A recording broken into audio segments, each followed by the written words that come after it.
Vastrapur lake નવું બન્યું હતું અને ત્યાં પેલા હાથીની સવારી હોય ને ઘોડાની સવારી હોય ને all of that. હાથીની સવારી થતી હતી? હા તો હું ને મારી ફ્રેન્ડ જતા હતા. ઓકે, હવે આમ આગળ છે ને હાથી ઉભો હશે અને અમે બંને અમારી કઈક વાતમાં હતા તો હું આમ પાછળ જોઈને ચલાવતી હતી. હવે હું આગળ ના જોતી હોઉં પણ પાછળ વાળું તો આગળ જોતું હોય ને, એટલે આઈ વોઝ રિલાઇંગ ઓન હર કે ભાઈ તારું તો ધ્યાન આગળ છે ને. એટલે અમે આમ વાત કરતા હતા અને એણે મને એવું કીધું કે જસ્ટ સામે જો. અને જયારે મેં સામે જોયું ત્યારે આટલે ખાલી ગ્રે કલરનો સ્લેબ હતો. There was nothing else.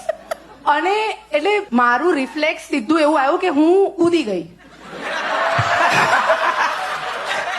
ચાલુ એક્ટિવા પર હું કૂદી ગઈ અને પેલી આ બગવાઈ ગઈ કે આ જતી રહી. અને એટલામાં મારું ડીઓ અને આ હાથીના જે ગ્રે સ્લેબ એ બે પગ હતા એવું બધું મને દેખાયું જ નતું. મને તો ખાલી ગ્રે સ્લેબ જ દેખાયો હતો.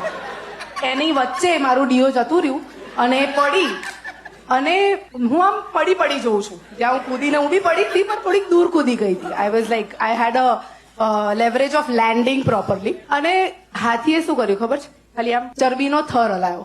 એને કઈ નતું, એને કઈ ના થયું. પણ કિંજલ, બે પ્રશ્નો છે આમાં.